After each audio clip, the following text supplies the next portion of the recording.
तुम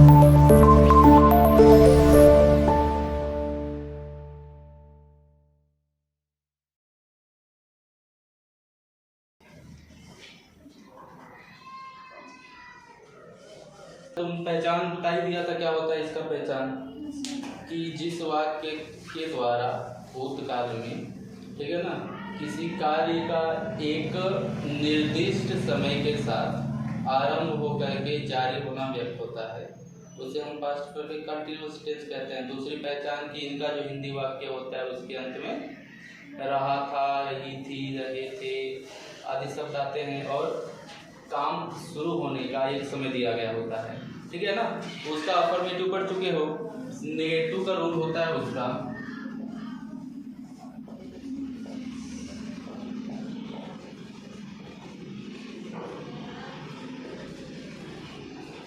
negative sentence नकारात्मक वाक्य। पहचान बताइए, जिस वाक्य से किसी कार्य की सूचना ना में प्राप्त होती है, यानी कि काम नहीं होने की सूचना प्राप्त होती है, उसे हम नेगेटिव सेंटेंस कहते हैं।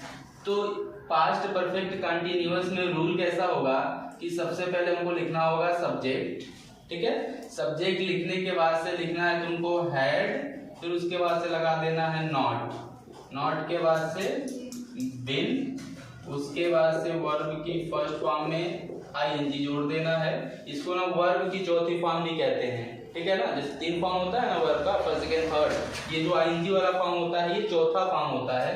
उसके बाद से तुम ऑब्जेक्ट लिख लोगे, ऑब्जेक्ट के बाद से सिंस या फॉर में से कोई एक टाइम के अनुसार लिख लेंगे, ठीक है ना, टाइम लिख लेंगे।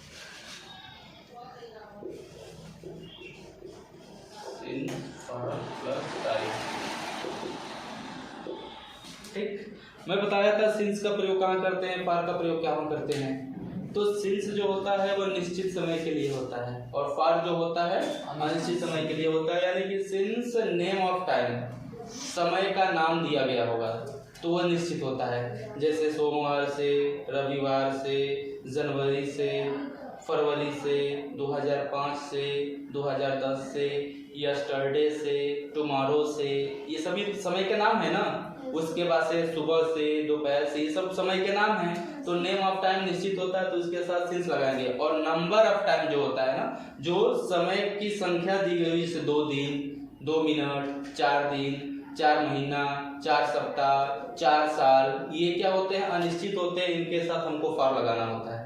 समझ गए ना। तो हम पढ़ रहे हैं नेगेटिव सेंटेंस जिसमें किसी कार्य के ना होने की सूचना प्राप्त होती है, और हम पढ़ रहे हैं प्रेजेंट परफेक्ट कंटीन्यूअस का नेगेटिव सेंटेंस जिसके अंत में क्या आना चाहिए भाई, रहा था, रही थी, रहे थे, अथवा ता रहा था, ती रही थी, ते रहे थे, ये भी बताया था ना। और कार्य शुरू होने का एक समय होना चाहिए। तो जैसे एग्जाम्पल में देखो, कह दिया जाए कि पिताजी सुबह से अखबार पढ़ रहे थे। अच्छा, निगेटिव है ना। तो पिताजी सुबह से अखबार नहीं पढ़ रहे थे, नहीं पढ़ रहे थे, ठीक। तो देखो, तो लास्ट में पहचान सबसे पहले क्या आया है भाई, रहे थे। तो देखो, 2 चीजें होती हैं हर एक टेंस में, जिसकी पहचान अगर तुम वाक्य के अंत में देखोगे तो एक समान होती है, ठीक है। एक कंटिन्यूअस होता है इसका, पास्ट कंटिन्यूअस जिसके अंत में रहा था, रही थी, रहे थे आदि शब्द आते हैं। और एक परफेक्ट कंटिन्यूअस में भी वही पहचान आती है, लेकिन परफेक्ट कंटिन्यूअस और पास्ट कंटिन्यूअस के बीच में थोड़ा सा एक डिफरेंस होता है कि इसमें काम शुरू होने का एक ना समय दिया गया होता है, जबकि कंटिन्यूअस टेंस में नहीं दिया गया होता है। तो आप देखो कि काम शुरू हुआ है पढ़ने का, तो एक समय से शुरू हुआ है, सुबह से शुरू हुआ था, और क्या हो रहा है, अभी तक उस काल में, उस समय में चल रहा था, यानी कि जारी था। एक समय से शुरू हुआ था, चल रहा था, इसलिए इसको हम कहेंगे कि ये परफेक्ट कंटीन्यूअस है पास्ट का। क्योंकि था थी आता तो पास्ट टेंस हो जाता है। क्योंकि इसमें किसी कार्य के नहीं होने की सूचना प्राप्त हो रही है, काम का नहीं होना बता रहा है, इसलिए इसको हम क्या कहेंगे, नेगेटिव सेंटेंस कहेंगे। तो सबसे पहले क्या लिखना है, सब्जेक्ट किससे पता करते हैं, कौन किसने से प्रश्न करके। किसी भी हिंदी वाक्य में कौन किसने से प्रश्न करोगे तो सब्जेक्ट का पता चल जाता है। जैसे अगर इसमें हम कौन से प्रश्न करें, कौन सुबह से अखबार पढ़ रहे थे, पिताजी, यानी कि सब्जेक्ट क्या निकल के आया, द फादर। यहाँ पे लिख लेंगे द फादर, ठीक। उसके बाद से क्या लिखना है, हैड, उसके बाद नॉट, नॉट के बाद बिन, बिन लिख लेंगे, बिन के बाद वर्ब, वर्ब मतलब काम। कौन सा काम इसमें हो रहा था भाई, अखबार पढ़ने का, पढ़ने का काम हो रहा था। तो पढ़ने की अंग्रेजी क्या होती है, रीड लिखेंगे और इसमें क्या जोड़ देना है, आईएनजी जोड़ देंगे, तो रीडिंग हो गया। उसके बाद से आप जब ऑब्जेक्ट, ऑब्जेक्ट पता करने के लिए क्या, कहाँ, किसको, किसका, किसकी से बारी बारी से प्रश्न पूछते हैं, किसी ना किसी एक से आंसर आ ही जाता है। तो इसमें हम पहले क्या से प्रश्न करेंगे, पिताजी सुबह से क्या पढ़ रहे थे, अखबार। तो अखबार की अंग्रेजी क्या होती है, न्यूज़पेपर। The news paper. तो ऑब्जेक्ट तक हो गया। अब तुमको लगाना है सिंस फॉर्मेट में से कोई एक समय के अनुसार। तो पहले हमको समय पता करना पड़ेगा। तो समय पता करने के लिए देखो समय क्या है, नेम ऑफ टाइम है कि नंबर ऑफ टाइम है, नेम ऑफ टाइम है ना। तो नेम ऑफ टाइम क्या होता है, निश्चित होता है ना। तो निश्चित के लिए क्या लगाते हैं, सिंस। तो यहाँ पे हम लगा देंगे सिंस और लास्ट में लिखना है टाइम। तो टाइम क्या दिया जी, सुबह, यानी कि सुबह की अंग्रेजी क्या होती है, मॉर्निंग। बन गया। The father had not been reading the newspaper since morning.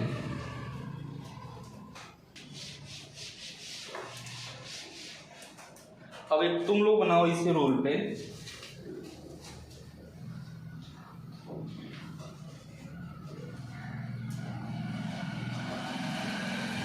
लकड़हारा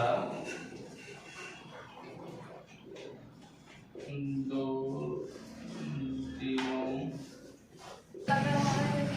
लकड़हारा का वुड कटर होता है।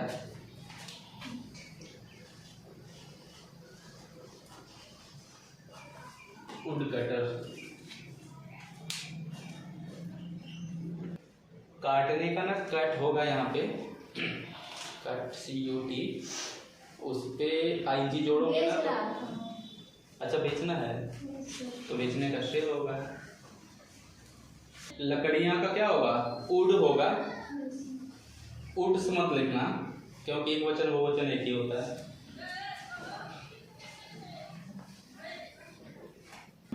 नेगेटिव के बाद से क्या आता है भाई, हर एक टेंस के 4-4 सेंटेंस होते हैं ना। तो अफर्मेटिव पढ़ लिए, नेगेटिव पढ़ लिए, अभी क्या होता है, इंट्रोगेटिव सेंटेंस होता है। तो हेडिंग कर लो, नंबर 3 जो होता है।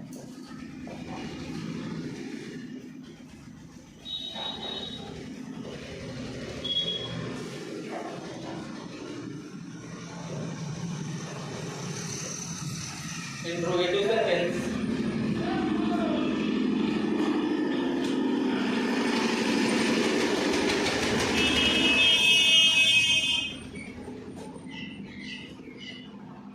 हो गया।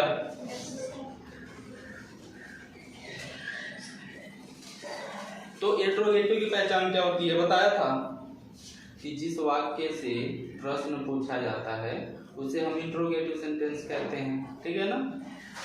सिंपल सी बात है कि जिस किसी भी हिंदी वाक्य के लास्ट में क्वेश्चन मार्क लगा होगा, समझ जाना कि वह इंट्रोगेटिव है। और ये कितने प्रकार के होते हैं, 2 प्रकार के, यस नो टाइप और WS type. Yes no type यानी कि जो हिंदी वाक्य क्या से आरंभ होता है, यानी कि जिस हिंदी वाक्य की शुरुआत क्या से होती है, यस नो टाइप होता है। WS टाइप जिस वाक्य में प्रश्न सूचक शब्दों कब, क्यों, कौन, कहाँ, कैसे का प्रयोग किया गया होता है, उसको हम WS टाइप कहते हैं, ठीक है। तो दोनों का रूल एक ही में होता है। सबसे पहले क्वेश्चन वर्ड होता है अगर वाक्य WS टाइप का है तो, ठीक है ना। उसके बाद से लिखना है हैड, फिर सब्जेक्ट, फिर बिन, वर्ब की फर्स्ट फॉर्म ING जोड़ देंगे, प्लस ऑब्जेक्ट लिखेंगे, फिर प्लस सिंस या फॉर में से कोई एक टाइम के अनुसार, और लास्ट में ये क्वेश्चन मार्क लगाना नहीं बोलेंगे, ठीक है। किसी भी इंट्रोगेटिव सेंटेंस में क्वेश्चन मार्क लगाना नहीं बोलते हैं।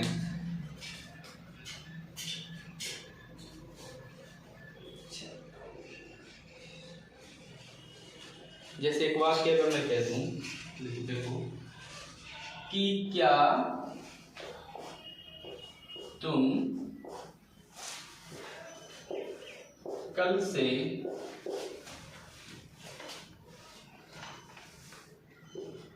मुझे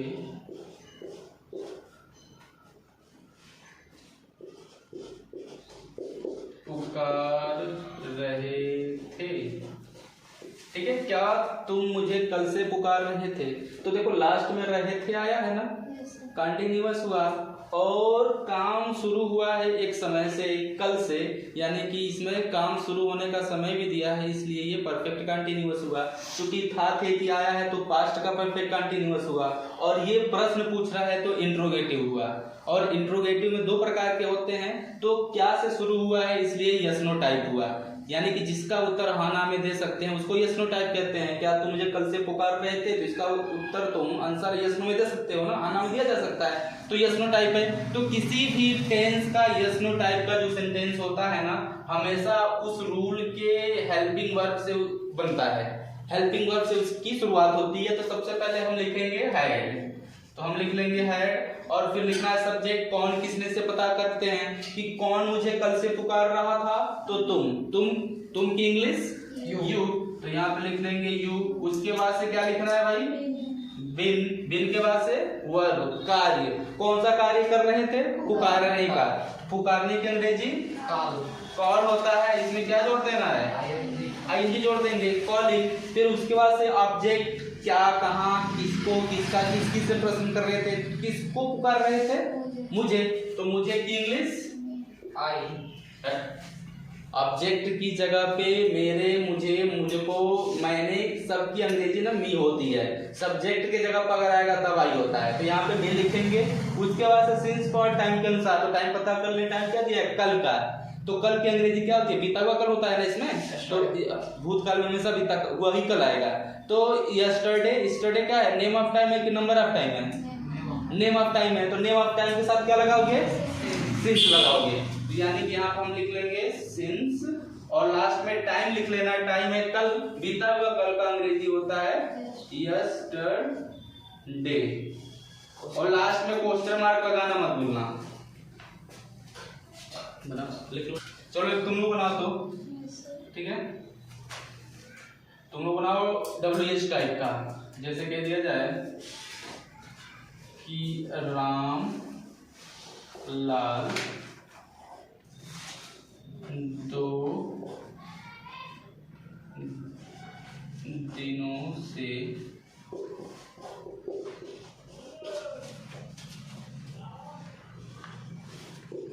फूलों को पानी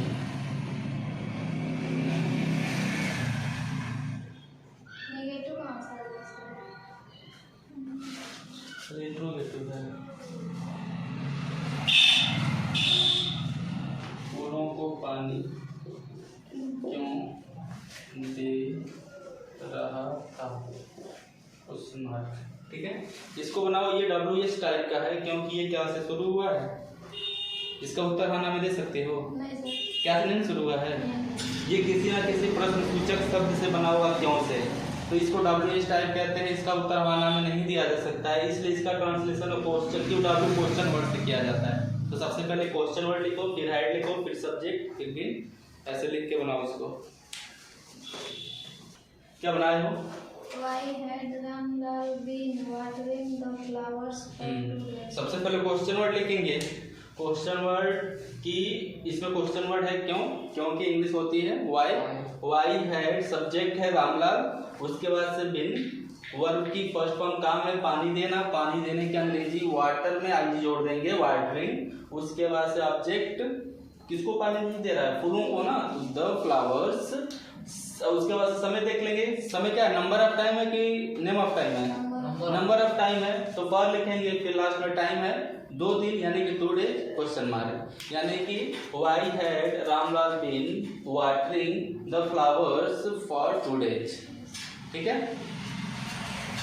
अब इसमें क्या होता है कि नोट भी आता है कि कुछ वाक्य जो होते हैं ना, ठीक है, अलग अलग प्रश्न सूचक शब्दों से शुरू हुए होते हैं, जिनका ट्रांसलेशन इन रूल्स पे नहीं किया जा सकता है, इसलिए उनका रूल्स अलग होता है। तो एक नोट नंबर 1 करके लिख लो।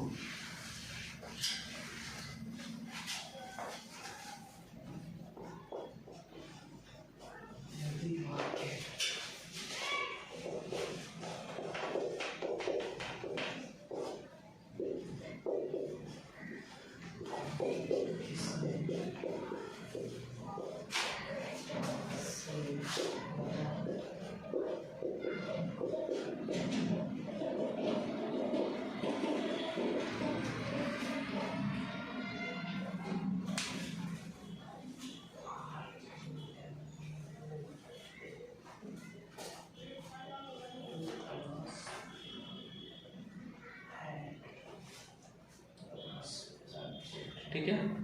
तो ये क्वेश्चन वर्ड्स यानी कि प्रश्न सूचक शब्द ऐसे प्रश्न सूचक शब्द होते हैं कि अगर इनका प्रयोग किसी वाक्य में किया गया होता है तो उस वाक्य में सब्जेक्ट नहीं होता है, समझ रहे हो ना। तो उस वाक्य में सब्जेक्ट नहीं होता है क्योंकि ये प्रश्न सूचक शब्द ही सब्जेक्ट का भी कार्य करते हैं। तो जिसमें सिंगुलर नंबर या प्लूरल नंबर की हेल्पिंग वर्ब लगानी होती है तो इन्हीं के अनुसार लगाया जाता है। अगर किसी सेंटेंस में कौन एक बार आता है तो वह एक वचन माना जाता है, सिंगुलर माना जाता है। अगर किसी वाक्य में कौन आता है यानी कौन 2 बार आ गया या किसने 2 बार आ गया, किसने, तो वह प्लूरल मान लिए जाते हैं और उनके साथ प्लूरल वाली सहायक क्रिया हेल्पिंग वर्ब लगाते हैं। ठीक है ना। तो जैसे इसका रूल क्या होगा कि सबसे पहले हम लिखेंगे हु, क्योंकि इन दोनों प्रश्न सूचक शब्दों की इंग्लिश से हु होता है। हु लिखेंगे, फिर हैड लिखेंगे, फिर बिन लिखेंगे। बिन के बाद से वर्ब की फर्स्ट फॉर्म में आईएनजी जोड़ेंगे। आईएनजी जोड़ने के बाद से लिखेंगे ऑब्जेक्ट। ऑब्जेक्ट के बाद से सिंस और फॉर और plus time plus question mark लगा देंगे लास्ट में। जैसे एग्जांपल में कह दिया जाए कि कौन आधी रात से रो रहा था। कौन आधी रात से रो रहा था, तो देखो इसमें प्रश्न सूचक शब्द कौन आया है ना, तो इसमें सब्जेक्ट नहीं होगा। तो सबसे पहले हमको क्या लिखना है, हु लिखना है, तो हु लिख लेंगे। हु के बाद से क्या लिखना है, हैड लिखना है, हैड लिख लेंगे। फिर क्या लिखना है, बिन लिखना है, बिन लिख लेंगे। फिर काम, कौन सा काम हो रहा है इसमें, रोने का ना, तो रोने की अंग्रेजी 2 होती है, एक वीप लिखो या क्राई लिखो, ठीक है ना। और दोनों में हमको क्या करना है, आईएनजी जोड़ देना है। तो हमको एक ही लिखते हैं, क्राई लिख रहे हैं और इसमें क्या जोड़ देंगे, आईएनजी जोड़ देंगे। उसके बाद से ऑब्जेक्ट, क्या कहाँ से पता किया जाता है, कहाँ रो रहा था, दिया है, नहीं दिया है, ठीक है ना, नहीं दिया है ना। क्या रो रहा था, दिया है, तो ऑब्जेक्ट इसका नहीं दिया तो हमको लिखने की जरूरत नहीं, इसको हम छोड़ देंगे। फिर सिंस फॉर टाइम पता करके लगाएंगे। तो टाइम इसमें कब का दिया जी, आधी रात। आधी रात क्या होता है, मिडनाइट। तो मिडनाइट नेम ऑफ टाइम है कि नंबर ऑफ टाइम है, नेम ऑफ टाइम है ना, तो सिंस लगेगा। तो यहाँ पर हम कर लेंगे सिंस और टाइम है आधी रात यानी कि mid night question mark. Yes sir. चलो एक तुम लोग बनाओ तो,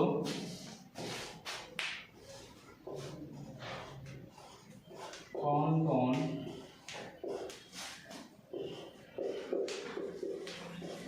रविवार से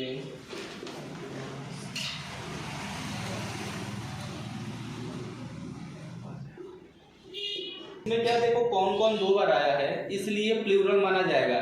चूंकि इस टेंस में तुम्हारी एक ही सहायक क्रिया होती है, एक ही हेल्पिंग वर्ब होती है। तो चाहे सब्जेक्ट प्लूरल हो चाहे सिंगुलर हो, उनको वही बस लगाना है, तो इससे कोई दिक्कत नहीं। लेकिन जिसमें दो सहायक क्रियाएं होती है ना, तो कौन कौन के साथ ना प्लूरल वाली जो सहायक क्रिया होती है वही लगेगी। उसके बाद से देख लो कौन कौन रविवार से क्रिकेट खेल हो गया। ठीक है,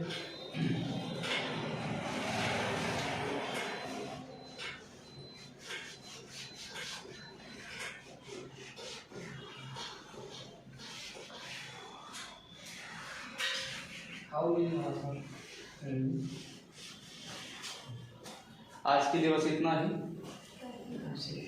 ठीक है।